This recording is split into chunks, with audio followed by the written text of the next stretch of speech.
পড়াশোনা তো আমরা সবাই করি কম বেশি, মানে টিচাররা ক্লাসের থেকে বেশি সাইডে যেই মানে ওনাদের টিউশনির যে এক্সট্রা জায়গাটা আছে ওই দিকটাতে ওনারা কেয়ারটা বেশি করে।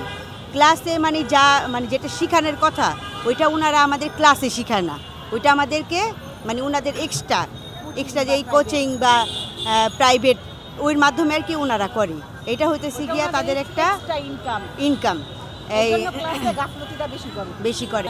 আর হসপিটালের যে বিষয়টা মানে রিসেন্ট আমি খুব দৌড়াদৌড়ি করতেছি, ওইখান থেকে আমার একটা জিনিস খুব যে হাসপাতালে যে স্টাফ, তারপরে ওই যে কাউন্টারে যে লোকগুলা যে বসে থাকে মানে ওনারা আমাদের মানুষ মনে করে না।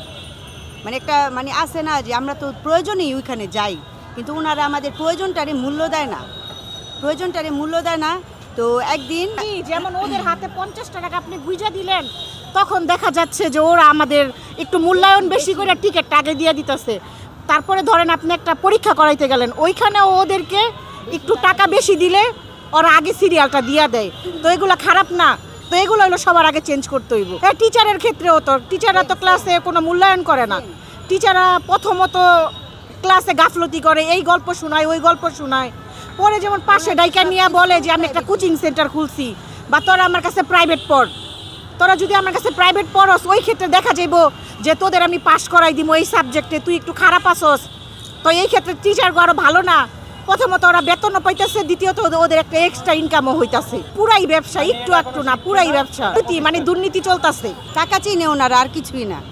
মানে পড়াশোনার কোনো মূল্য মানে ওনারা ঠিকমতো মানে ক্লাসে দেয় না, এক্সট্রা যে ওনাদের আছে ওইটার উপরেই ওনারা সব কিছু করে। আর সমস্যা বলতে আমি হসপিটালের একটা কাহিনী বলতে চাই। তো দেখা যায় মানে হসপিটালে গেলেই যে সবাই বড় লোক বা হসপিটালে না গেলে মানে গেলেই যে মানুষ গরিব ওই রকম না। আমি একদিন আমার হাতে টাকা ছিল না, যাই হোক কোনো কারণে আমি মানে কাউন্টারের ওই ম্যাডামটারে মানে এক্সট্রা 10 টাকার নোট দিছিলাম, মানে 1 টাকা 10টা নোট দিছিলাম। তো ওই কাউন্টারের মহিলা আমারে বলতেছে, আপনার কি আমারে দেখলে ফকিন্নি মনে হয়?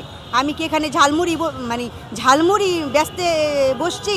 আপনি আমার এই টাকা কেন দিচ্ছেন? পরে যাই হোক আমি ভদ্র, আমি মানে ওনার সাথে কোনো প্রতিবাদ করি নাই।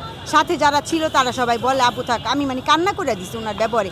আমরা কিন্তু অনেক সময় রিক্সাওয়ালারও 1000 টাকা দিই না ভাইয়া, কিন্তু মানে উনি এমন একটা ভাব নিয়ে কথা বলছে মনে উনি না জানি কি ঝালমুড়ি বেচতে বসছি কিনা উনি আমার এই কথাটা বলছে।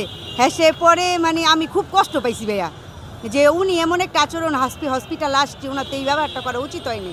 হয়তো বা আমার কাছে ছিল না বা অন্য কোনো সমস্যা, পরে আমি সাইডে একজনের থেকে মানে 10 টাকা মানে আলাম করে পরে ওনাকে দিচ্ছি।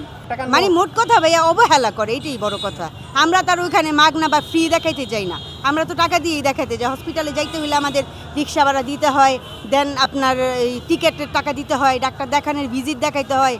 ওই হিসাবে কিন্তু ওনাদের আমাদেরকে যথেষ্ট করা দরকার ছিল, সম্মান করা দরকার ছিল, কিন্তু ওনারা আমাদের সম্মান করে না ভাইয়া। আমি ভাবছি পরবর্তীতে গেলে এটা জবাব আমি দিব, 1000 টাকা নিয়েই ওনারা আমি জবাবটা দিব যে আপনি ঝালমুড়ি বেচতে বসেন নাই ঠিক আছে, কিন্তু আমিও কিন্তু কোনো না ফকির মিসকিন না।